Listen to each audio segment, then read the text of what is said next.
हिमालय के ऊंचे पहाड़ों में बसा हुआ था एक छोटा सा गांव, रतनपुर। यह गांव बहुत छोटा था, जहां रहते थे कुछ ही परिवार जो पीढ़ी दर पीढ़ी यहीं रहते आ रहे थे। रतनपुर में जिंदगी बहुत ही साधारण थी। लोग खेतीबाड़ी और जानवरों पर निर्भर थे। यहाँ की हवा साफ थी, पानी शुद्ध था और लोग संतुष्ट थे। लेकिन इस गांव में एक बहुत बड़ी समस्या थी। यहाँ की एकमात्र सड़क की हालत बहुत खराब थी। रतनपुर जाने वाली सड़क बहुत ही संकरी और घुमावदार थी, जो पहाड़ों को चीरती हुई जाती थी। सालों से इस सड़क की मरम्मत नहीं हुई थी, जिसकी वजह से इसमें गड्ढे ही गड्ढे हो गए थे और बरसात के मौसम में यहाँ जमीन खिसकने का डर बना रहता था। इस वजह से गांव आना जाना बहुत ही मुश्किल और खतरनाक हो गया था। गांव वाले अपनी किस्मत से हार मान चुके थे और उस खतरनाक सड़क को अपनी नियति मान चुके थे। उन्हें क्या पता था कि जल्द ही उनके बीच से ही एक उम्मीद की किरण जागने वाली है। अर्जुन रतनपुर गांव का एक जवान लड़का था, जिसकी उम्र 20 साल के आसपास थी। वो बहुत ही होशियार और महत्वाकांक्षी था। उसे नई नई चीजें सीखने का बहुत शौक था और वो दुनिया में कुछ अलग करना चाहता था। उसके बहुत से दोस्त गांव छोड़कर बेहतर जिंदगी की तलाश में शहर चले गए थे, लेकिन अर्जुन ने ठान लिया था कि वो अपने गांव में ही रहेगा और अपने लोगों के लिए कुछ करेगा। हालांकि वो इस बात से भी वाकिफ था कि इस एकांत जगह की वजह से उन्हें बहुत सी परेशानियों का सामना करना पड़ता है। सड़क की खराब हालत अर्जुन के लिए लगातार परेशानी का सबब बनी हुई थी। इसकी वजह से किसानों को अपना माल बाजार तक पहुंचाने में, बच्चों को पास के शहर में स्कूल जाने में और बीमार लोगों को अस्पताल पहुंचने में बहुत दिक्कत होती थी। अर्जुन ने खुद अपनी आंखों से इस एकांत जगह के दुष्परिणाम देखे थे, जब उसकी दादी बीमार पड़ गई थी और सड़क की खराब हालत की वजह से एम्बुलेंस समय पर उनके गांव तक नहीं पहुंच पाई थी। इस घटना ने उसके अंदर एक आग लगा दी थी, एक दृढ़ संकल्प जगाया था कि वो इस समस्या का हल ढूंढ निकालेगा। एक दिन अर्जुन को खबर मिली कि उसका भाई जो शाहपुर में रहता है, उसकी शादी है। शाहपुर रतनपुर से सबसे नजदीकी कस्बा था, जहां पैदल जाने में एक दिन लगता था। अर्जुन शादी में जाने के लिए बहुत उत्सुक था, लेकिन उस खतरनाक सड़क पर जाने के ख्याल से ही उसके पसीने छूट रहे थे। फिर भी वो जानता था कि उसे यह सफर करना ही होगा। शाहपुर का सफर उतना ही कठिन था जितना अर्जुन ने सोचा था। सड़क इतनी संकरी थी कि उस पर एक गाड़ी मुश्किल से निकल सकती थी, जिसकी वजह से उसे जानवरों और दूसरे लोगों के साथ संकरी पगडंडी पर चलना पड़ता था। रास्ते में इतने गहरे गड्ढे थे कि उसे अक्सर उन्हें कूदकर पार करना पड़ता था, जिससे उसके पैर में मोच आने या उससे भी ज्यादा चोट लगने का खतरा बना रहता था। सड़क के एक तरफ खड़ी खाई ने उसकी चिंता और बढ़ा दी थी, क्योंकि एक छोटी सी चूक भी उसके लिए जानलेवा साबित हो सकती थी। शाहपुर जाते वक्त अर्जुन के मन से निराशा और बेबसी का एहसास कम नहीं हो रहा था। उसे एहसास हुआ कि सड़क की खराब हालत सिर्फ एक परेशानी नहीं है, बल्कि ये उसके गांव की तरक्की और खुशहाली के रास्ते में सबसे बड़ी बाधा है। उसे इस समस्या का हल जरूर निकालना था। शाहपुर में रहने के दौरान अर्जुन ने अपने बड़े भाई रमेश को अपनी परेशानी बताई। रमेश कस्बे में टीचर था।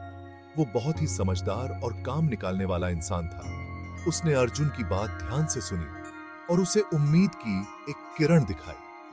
उसने कहा कि गांव वाले मिलकर सरकार से मदद की गुहार लगा सकते हैं। उसने बताया कि सरकार की तरफ से ग्रामीण इलाकों में बुनियादी सुविधाओं को बेहतर बनाने के लिए योजनाएं चलाई जाती हैं और गांव वाले सड़क की मरम्मत के लिए पैसे मांग सकते हैं। अपने भाई की बातों से प्रेरित होकर अर्जुन वापस रतनपुर लौटा तो उसके अंदर एक नई उम्मीद जाग उठी थी। उसने सभी गांव वालों को इकट्ठा किया और उन्हें शाहपुर के अपने अनुभव और नई उम्मीद के बारे में बताया। गांव वाले पहले तो थोड़ा हिचकिचाए, लेकिन अर्जुन के जज्बे और एकजुटता में उसके विश्वास ने उन्हें भी सोचने पर मजबूर कर दिया। उन्होंने फैसला किया कि अब वो चुप नहीं बैठेंगे। गांव वालों ने आगे क्या करना है, इस पर चर्चा करने के लिए कई सारी बैठकें की। उन्हें एहसास हुआ कि उन्हें अधिकारियों के सामने एकजुट होकर अपनी बात रखनी होगी और उन्हें अपनी स्थिति की गंभीरता का एहसास कराना होगा। उन्होंने एक अर्जी लिखने का फैसला किया जिसमें वो अपने गांव की दुर्दशा और एक अच्छी सड़क की जरूरत के बारे में बताएंगे। छोटे बड़े सभी गांव वालों ने मिलकर उस अर्जी को लिखा जिसमें उन्होंने अपनी तकलीफों और एक बेहतर भविष्य की अपनी उम्मीदों के बारे में बताया।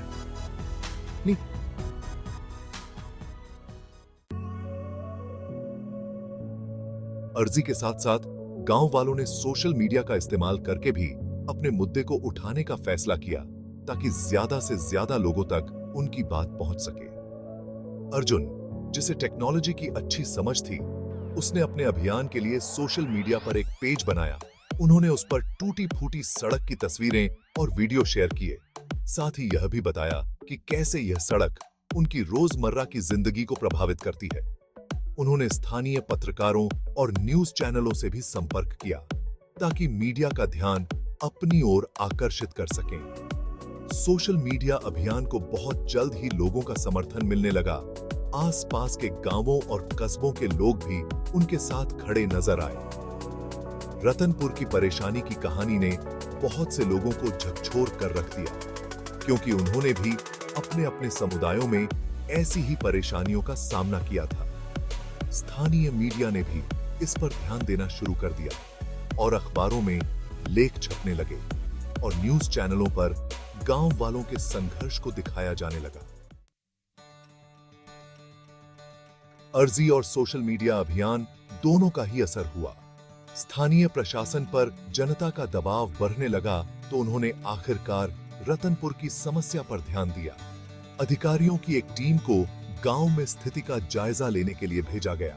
अधिकारियों का पूरे गांव ने स्वागत किया और उन्हें अपनी परेशानियां और एक बेहतर भविष्य की अपनी उम्मीदों के बारे में बताया। अधिकारी गांव वालों के दृढ़ संकल्प और उनकी परेशानी के सबूत देखकर द्रवित हो गए और उन्होंने इस मामले को देखने का वादा किया। कुछ हफ्ते बाद अधिकारी खुशखबरी लेकर लौटे तो गांव वालों की खुशी का ठिकाना नहीं रहा। सरकार ने रतनपुर की सड़क की मरम्मत के लिए पैसे देने की मंजूरी दे दी थी। गांव वाले खुशी से झूम उठे। उनकी मेहनत रंग लाई थी। यह खबर पूरे गांव में आग की तरह फैल गई और लोगों के मन में उम्मीद और उत्साह की लहर दौड़ गई जो बहुत दिनों से गायब थी। जल्द ही काम शुरू हो गया। बुलडोजर और जेसीबी मशीनें पहाड़ों की खामोशी को तोड़ती हुई गांव में पहुंच गईं। गांव वाले एकटक देखते रहे कैसे एक खतरनाक रास्ता एक चिकनी चौड़ी सड़क में बदल रहा था। नई सड़क का बनना रतनपुर के लिए एक बहुत बड़ी उपलब्धि थी। यह एकजुटता की ताकत, धैर्य के महत्व और बुनियादी ढांचे के विकास के असर को दिखाता था। इस सड़क ने गांव वालों के लिए संभावनाओं के द्वार खोल दिए थे। अब किसान अपनी फसल जल्दी और आसानी से बाजार पहुंचा सकते थे और अपने माल की अच्छी कीमत वसूल कर सकते थे। बच्चे नियमित रूप से स्कूल जा सकते थे, अपने सपनों को पूरा कर सकते थे।